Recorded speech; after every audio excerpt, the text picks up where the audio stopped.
Welcome to my YouTube channel. आज मैं आपको बुद्धिमान व्यक्ति के पहचान बता रही हूँ कि बुद्धिमान व्यक्ति को हम किस तरह से पहचान सकते हैं। बुद्धिमान व्यक्ति की पहचान हमको किस तरह से करनी चाहिए। बुद्धिमान व्यक्ति यदि कोई दवाई या औषधि प्रयोग में लेते हैं या हम उसका सेवन कर रहे हैं, तो जो बुद्धिमान व्यक्ति होगा वो किसी को इस बारे में नहीं बताएगा कि मैं इस तरह की दवाई या औषधि प्रयोग में ले रहा हूँ। क्यों नहीं बताएगा? उसका रीजन ये होगा, यदि हम सामने वाले को बता देंगे तो सामने वाला क्या करेगा, इसका गलत फायदा उठाएगा।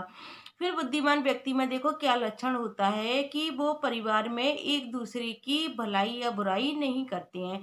क्यों नहीं करते हैं? यदि हम परिवार में आपस में ही एक दूसरे की भलाई या बुराई करने लग जाएंगे तो सामने वाला हमको क्या समझेगा? मूर्खी समझेगा। इसलिए बुद्धिमान व्यक्ति का लक्षण क्या होता है कि वो आपस में परिवार के एक दूसरे के प्रति कभी भी आपस में ना तो वो भलाई करते हैं ना एक दूसरे की बुराई करते हैं। क्योंकि लोगों में जब हम बुराई या भलाई करेंगे अपने परिवार के सदस्यों की, तो वो भी क्या होगा, उनके अंदर भी निंदा का भाव क्या होगा? जागृत होगा। और कहा भी गया है कि हम जो धन है उसको तो हम बुद्धि के द्वारा खरीद सकते हैं। यदि हमारे अंदर बुद्धि होगी तो धन हमारे पास स्वतः ही खिंचा चला आएगा। लेकिन धन को तो हम खरीद सकते हैं, लेकिन धन के द्वारा हम बुद्धि को नहीं खरीद सकते हैं। जो 12 लक्षण हैं वो क्या क्या होते हैं बुद्धिमान व्यक्ति में, वो मैं आज आपको बताती हूँ। एक सन्यासी थे तो उनके शिष्यों ने पूछा सन्यासी बाबा से कि हे बाबा, आप हमको 12 लक्षण ऐसे बताओ कि बुद्धिमान व्यक्ति में क्या क्या लक्षण होते हैं जिसके की द्वारा हम उसकी पहचान कर सकते हैं कि यह बुद्धिमान व्यक्ति है। तो उस सन्यासी ने अपने शिष्यों को देखो जो 12 लक्षण बताए थे, वो क्या क्या बताए थे वो आज मैं आपको बता रही हूँ। तो पहला लक्षण उसने सन्यासी ने अपने शिष्यों को बताया था कि जो बुद्धिमान व्यक्ति होता है उसके अंदर क्या होता है, कुछ नया सीखने की हमेशा प्रबल जिज्ञासा बनी रहती है।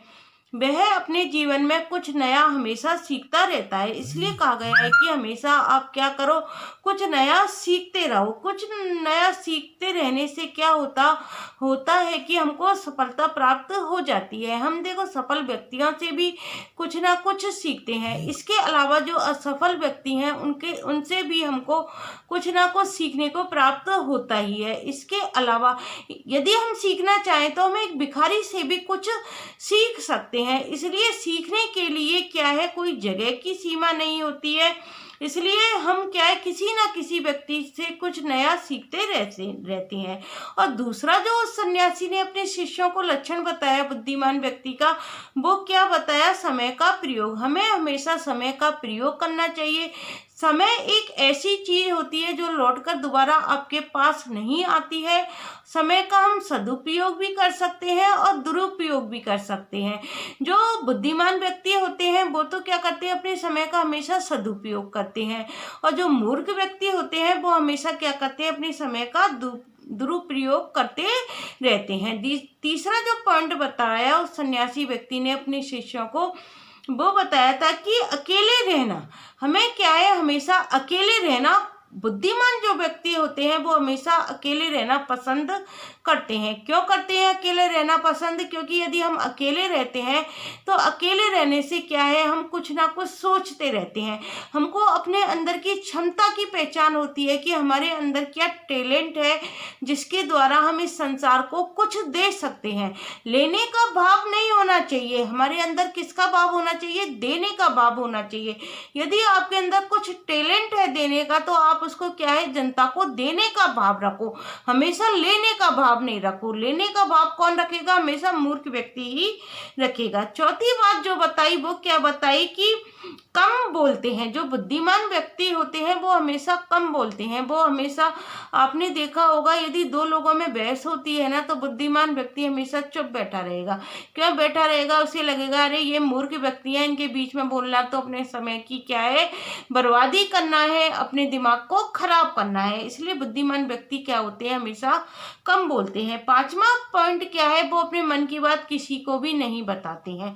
बुद्धिमान व्यक्ति है अपने मन की बात कभी किसी तीसरी को नहीं बताएंगे। क्यों नहीं बताएंगे?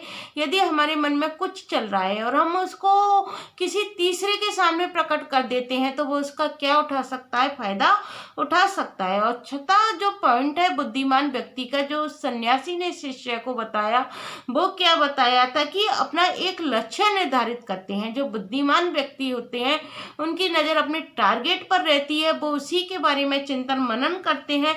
जैसे कि यदि हम अपने बहुत सारे लक्ष्य निर्धारित कर लें तो वो कभी भी हमारे पूरे नहीं होंगे। पूरे क्या होंगे? यदि हम एक अपना फिक्स टारगेट रखेंगे। जिस प्रकार से हम कह सकते हैं कि हम बहुत सारे वस्त्र नहीं पहन सकते, केवल हम क्या पहन सकते हैं, अपने शरीर पर एक ही वस्त्र धारण कर सकते हैं। तो उसी प्रकार से बुद्धिमान व्यक्ति भी क्या करता है, एक ही टारगेट अपने जीवन में क्या करता है, निश्चित करता है। और 7 पॉइंट जो बुद्धिमान व्यक्ति में होता है, देखो वो क्या होता है, अपनी तुलना कभी किसी से नहीं करनी चाहिए। यदि हम अपनी तुलना करने बैठ जाते हैं तो ये क्या है, हमारी मूर्खता की निशानी होती है। यदि कोई धनी व्यक्ति है, उसको देखकर हम क्या कहेंगे कि अरे ये तो बहुत धनी व्यक्ति है, तो हम इससे क्या अपनी तुलना करें। यदि हम तुलना करने बैठ गए तो हमारे अंदर क्या आ जाएगी, हमें अपने प्रति घृणा उत्पन्न हो जाएगी। क्यों हो जाएगी? कि हम तो जीवन में कुछ कर ही नहीं पा रहे हैं। जैसे मैंने अपना यूट्यूब चैनल खोल रखा है, यदि मेरा ये सक्सेस अभी नहीं हो रहा है तो और दूसरे लोगों का सक्सेस हो रहा है, तो मैं ये सोचने लग जाऊं कि अरे इन लोगों का तो यूट्यूब चैनल सक्सेस हो रहा है और यूट्यूब मेरे चैनल को प्रमोट नहीं कर रहा है।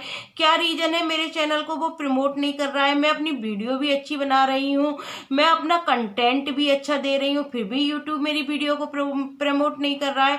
यदि मैं ये सोचकर अपनी वीडियो बनाना बंद कर देती हूँ तो ये क्या होगा, मेरे अंदर नेगेटिव इफेक्ट आएगा। हो सकता है कि मेरे अंदर कुछ कमी रही हो या मैं उसको सुधारूं, या यूट्यूब मेरी परीक्षा ले रहा हो कि इसके अंदर देखता हूँ कितना टैलेंट है, ये अपने को कब तक इस मेरे चैनल पर टिका सकती है। तो ये सब फैक्टर होते हैं जो हमारे पीछे कार्य करते हैं। इसलिए हमको कभी हार नहीं माननी चाहिए।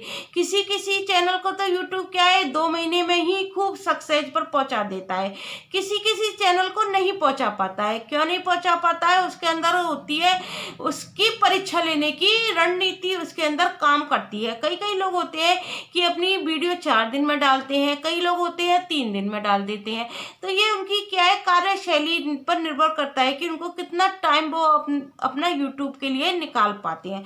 तो इसके चक्कर में हम यूट्यूब को बीच में अधूरा नहीं छोड़ना चाहिए। हमारी सफलता हमको मिलेगी, जैसे जैसे हम वर्क करेंगे हमारा एक्सपीरियंस बढ़ेगा, हम और यूट्यूब हमको भी प्रमोट करेगा। ऐसी बात नहीं है हमको प्रमोट नहीं करेगा। इसलिए क्या है, अपनी तुलना हमें किसी से भी नहीं करनी चाहिए। 8वां पॉइंट क्या कहता है, देखो कभी भी दूसरों पर हमें निर्भर नहीं रहना चाहिए। हम दूसरों पर क्या है, निर्भर नहीं रहना चाहिए। हमें अपने ऊपर सेल्फ विश्वास होना चाहिए, हमें अपनी क्षमताओं को पहचानना चाहिए। यदि हमारे अंदर क्षमताएं हैं तो हम आगे बहुत ज़्यादा प्रोग्रेस कर सकते हैं। कभी भी हमको क्या नहीं करना चाहिए, दूसरों पर निर्भर नहीं रहना चाहिए।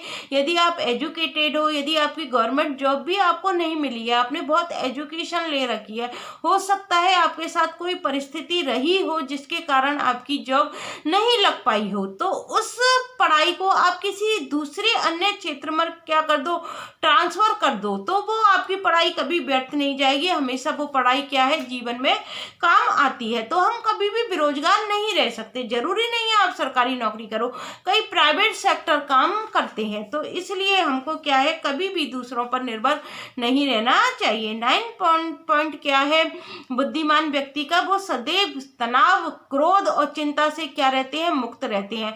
ना तो उनके अंदर कभी आपने क्रोध आता हुआ देखा होगा, ना उनके अंदर तनाव होता है, ना उनके अंदर चिंता होती है। क्यों नहीं होती है? क्योंकि वो समझते हैं कि ये तनाव, चिंता और क्रोध 3 शत्रु ऐसे हैं जो हमारा क्या कर सकते हैं, नाश कर सकते हैं। और जो 10 पॉइंट है बुद्धिमान व्यक्ति का, वो क्या होता है, वो आंख बंद कर किसी पर विश्वास नहीं करते हैं। क्यों नहीं करते हैं? क्योंकि हम यदि किसी पर विश्वास कर लेते हैं, हो सकता है वो हमसे झूठ बोल रहा हो, इसलिए उसको किसी भी थर्ड पार्टी की बातों पर हमको विश्वास नहीं करना है। हमें क्या है, अपने विवेक से काम लेना है। ये सामने वाला क्या कह रहा है, अपने विवेक से हमको क्या लेना चाहिए, निर्णय लेना चाहिए। 11वां पॉइंट है जो बुद्धिमान व्यक्ति की पहचान, वो क्या है, सबसे महत्वपूर्ण पॉइंट मुझे यही पॉइंट सबसे महत्वपूर्ण लगा, क्योंकि बुद्धिमान जो व्यक्ति होते हैं वो आलस्य से दूर रहते हैं। ये आलस्य ही है जो व्यक्ति का नाश कर देता है, इसलिए हमको आलस्य से दूर रहना चाहिए। अपने जो जरूरी काम है उनको सबसे पहले निपटाना चाहिए, उनकी प्राथमिकता सबसे पहले देनी चाहिए और अन्य कामों को प्राथमिकता हमको सबसे बाद में देनी चाहिए। ये बुद्धिमान व्यक्ति की महत्वपूर्ण पहचान है कि वो हमेशा आलस्य से क्या रहते हैं, दूर रहते हैं। और जो 12वां पॉइंट है बुद्धिमान व्यक्ति की, वो क्या पहचान है कि वो असफल होने पर क्या नहीं मानते हैं, हार नहीं मानते हैं। मैं आपको 12 पॉइंट बता रही हूँ बुद्धिमान व्यक्ति की। जो 12वां पॉइंट है वो क्या है, वो असफल होने पर कभी हार नहीं मानते हैं, बल्कि कोशिश करके सफलता की सीढ़ी पर पहुंचने का फिर प्रयत्न करते हैं। देखते हैं कि हम कब तक सफल प्राप्त नहीं होते हैं, हमको कब तक सफलता प्राप्त नहीं होती है। ये एजुकेशन है, कभी व्यर्थ नहीं जाती है। इसको आप अच्छे कामों में लगाओ, जरूरी नहीं है गवर्नमेंट जॉब में ही लगाओ, आप अन्य पार्ट में भी अपना भाग्य आजमा सकते हो। तो आज मैंने आपको 12 पॉइंट बुद्धिमान व्यक्ति के बताए, जो कि चाणक्य नीति के अनुसार बताए हैं। मैं आजकल चाणक्य नीति का अध्ययन कर रही हूँ, इसलिए मैं आपको बताती रहती हूँ। जो मुझे अच्छा लगता है वो मैं आपके साथ शेयर करती रहती हूँ। अगर आपको ये मेरे 12 पॉइंट बुद्धिमान व्यक्ति के ये जो 12 लक्षण मैंने बताए आपको पसंद आए हो, तो ये वीडियो अन्य लोगों के लिए शेयर करना मत भूलना। Thank you guys.